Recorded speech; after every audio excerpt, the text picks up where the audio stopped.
ने देखा कि देविका के ससुराल के आदमी औरतों को घर के अंदर नहीं आने दे रहे हैं। देविका उन्हें पुलिस में जाने की धमकी देती है, जिससे पूरे गांव में अफरा तफरी मच जाती है। तभी गांव का एक आदमी सरपंच को बुलाकर ले आता है। सरपंच उनके घर के बाहर का नजारा देखकर कहते हैं, जोगिंदर जी, ये आपके घर की औरतों ने कैसा हंगामा मचा रखा है।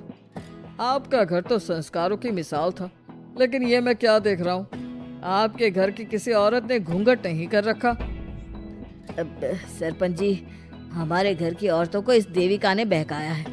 हमने पहले ही इन सबको चेतावनी दी थी कि अगर ये घर से बाहर गई तो हम इन्हें घर में नहीं आने देंगे।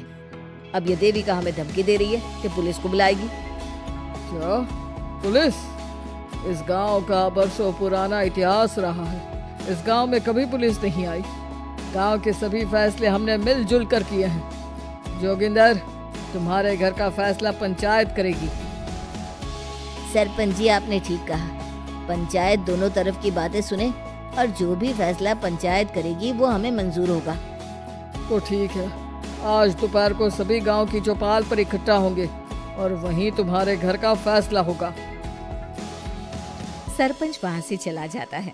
घर के आदमी घर के अंदर जाकर दरवाजा बंद कर लेते हैं और घर की औरतें वहीं घर के बाहर पेड़ के नीचे बैठ जाती हैं। तभी विमला कहती है, देविका बहू, तुम्हें भूख लगी होगी ना? नहीं माँ जी, मुझे भूख नहीं लगी, मैं ठीक हूँ। बहू, तेरा बच्चा छोटा है अभी, तुझे भूखा नहीं रहना चाहिए। वीना, सुजाता, जाओ पास में जो पंडित जी का बाग है ना, वहाँ से कुछ फल तोड़ लाओ।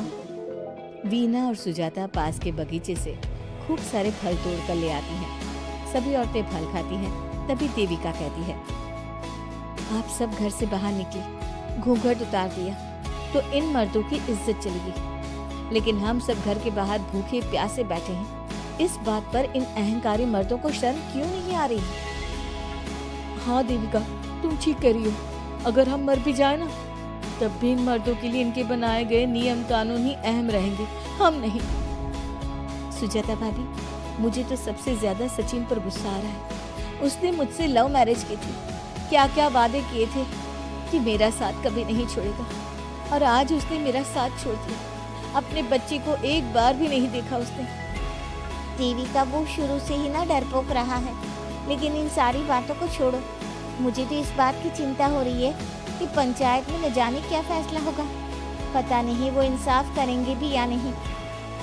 बीना दीदी, आपको अभी भी पंचायत से इंसाफ मिलने की उम्मीद है? अगर इस गांव की पंचायत में सच में इंसाफ करने की भावना होती तो सरपंच जी अभी हमें घर के अंदर जाने देते। देखा नहीं कितना जहर उगल कर गए हैं हमारे खिलाफ। तो बहू, अब हम क्या करेंगे? पंचायत तो हमारे खिलाफ ही फैसला सुनाएगी। पहले तो हम अपनी सारी बातें रखेंगे। अगर ये लोग नहीं माने तो आपको वही करना होगा जो मैं कहूंगी।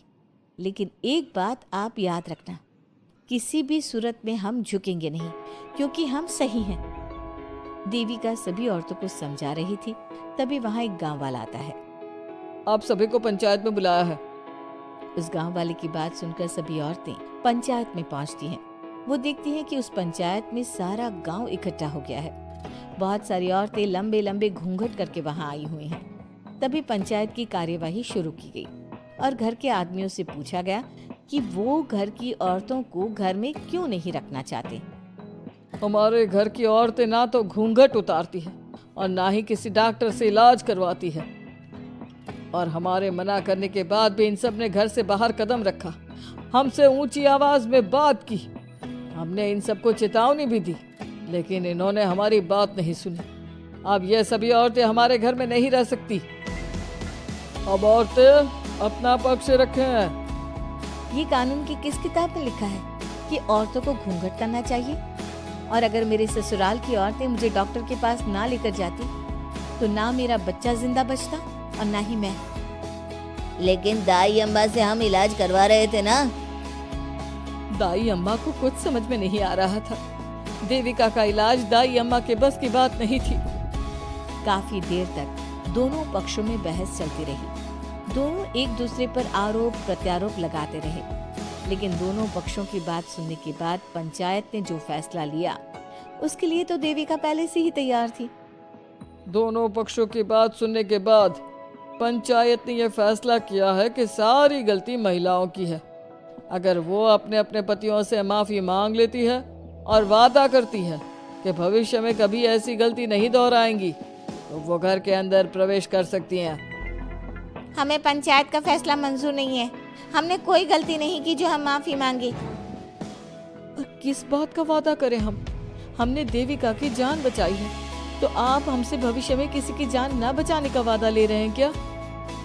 अगर तुम्हें पंचायत का फैसला मंजूर नहीं है तो तुम सबको घर में नहीं पुरानी हवेली में रहना होगा, जो अब खंडहर बन चुकी है। यह खंडहर तुम्हारे घर के सामने ही है। सरपंच जी, आपका फैसला सही नहीं है। एक बार और सोच लीजिए इस फैसले के बारे में। ओ शहर की छोरी, 4 किताबें क्या पढ़ ली, हमें सही गलत का पाठ पढ़ाएगी? तुझे पता नहीं कि पंचायत का फैसला यहाँ सदियों से चलता आया है और लोग उसी को मानते आए हैं। अच्छी तरह जानती हूँ सरपंच जी, अगर मैं चाहूँ तो आपके इस फैसले को कोर्ट की चौखट तक ले जा सकती हूँ। पुलिस को बुलाकर अभी घर के अंदर जा सकती हूँ। पंचायत और घर के आदमियों की शिकायत पुलिस में कर सकती हूँ और अपने बच्चे को उसका हक दिलवा सकती हूँ। लेकिन नहीं, मैं ऐसा नहीं करूँगी। मैं उसी खंडहर में रहूंगी और इस गांव के आदमियों को दिखा दूंगी कि औरत खंडहर को भी महल बना सकती है, और वो भी बिना किसी आदमी की मदद के। सारे गांव की औरतें देविका की बातें सुनकर हैरान हो जाती हैं। उनका जीवन घूंघट और घर के 4 दीवारी के बीच में ही था। कोई औरत अपने हक के लिए पंचायत से भी टकरा सकती है, ये बात उन्होंने पहली बार सुनी थी। अब देविका घर की औरतों के साथ खंडहर में चली जाती है। माँ जी, ये खंडहर तो काफी पुराना है। भाभी, खंडहर पुराने ही होते हैं। मुझे तो डरावना भी लग रहा है। मैं डर की वजह से कभी इस खंडहर के आसपास भी नहीं आई, लेकिन मुझे क्या पता था कि एक दिन इसी में रहना पड़ेगा। ये तो टूटा फूटा भी पड़ा है। माँ जी, एक काम करते हैं, ये खंडहर तो काफी बड़ा है, इसलिए एक हिस्से की साफ सफाई करके उसे ही रहने लायक बना देते हैं। बाद में धीरे धीरे पूरा खंडहर ठीक कर लेंगे। हाँ बहू, तुम ठीक कह रही हो। विमला भाभी और मैं इस खंडहर के टूटे हुए हिस्सों पर मिट्टी और ईंटें लगा देते हैं। सुजाता और वीना, तुम साफ सफाई कर लो। सभी औरतें मिलकर खंडहर के एक हिस्से को सुधारना शुरू कर देती है और काफी देर तक मेहनत करने के बाद वो उस हिस्से को काफी हद तक अच्छा कर लेती है। और इसी तरह रात हो जाती है। सभी औरतें बैठकर बात करती है। माँ, हमने इस खंडहर को घर तो बना दिया है, लेकिन ये घर चलेगा कैसे? हाँ माँ जी, मैं भी यही सोच रही हूँ। और हम सब तो बड़े हैं, गर्मी सर्दी भूख कुछ भी आसानी से बर्दाश्त कर सकते हैं, लेकिन देविका का बेटा बहुत छोटा है, उसे तो हमें अच्छी तरह से पालना होगा ना। मैं भी यही सोच रही हूँ कि आगे हमें क्या करना चाहिए। कम्मो और मैं मिलकर मिट्टी का चूल्हा और मिट्टी के बर्तन बना देते हैं। कुछ दिन के लिए खाने का इंतजाम भी हो जाएगा, क्योंकि यहाँ पर खेत और बाग बगीचे आसपास ही हैं, कहीं से कुछ भी ले सकते हैं। पहले आप मुझे ये बताइए कि आप सब लोगों को आता क्या है? मतलब कोई ऐसा काम जिसका आपको शौक हो, जो आपने बचपन से किया हो। बहू, तेरे दिमाग में चल क्या रहा है? माँ जी, बहुत कुछ चल रहा है। बस अब हमारा सारा ध्यान इस बात पर होना चाहिए कि हम अपने लिए अच्छे से अच्छा क्या काम कर सकते हैं। आप सब हिम्मत से और समझदारी से काम लो, फिर देखना हम इस खंडहर को भी महल बना देंगे। इसके लिए सबसे पहले हमें आत्मनिर्भर बनना होगा। देविका सभी को समझा रही थी, तभी उसका बेटा रोने लगा। उसने अपने बेटे को गोद में उठाया और उसे चुप कराने लगी। अब देविका के सामने सबसे बड़ी चुनौती थी कि वो किस तरह से ससुराल की औरतों को आत्मनिर्भर बनाए और किस तरह से अपना घर चलाए।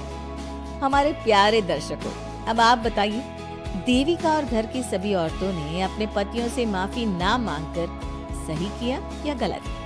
क्या उनका खंडहर में रहने का फैसला सही था? अब देविका को क्या कदम उठाना चाहिए? हमें कमेंट में जरूर बताना।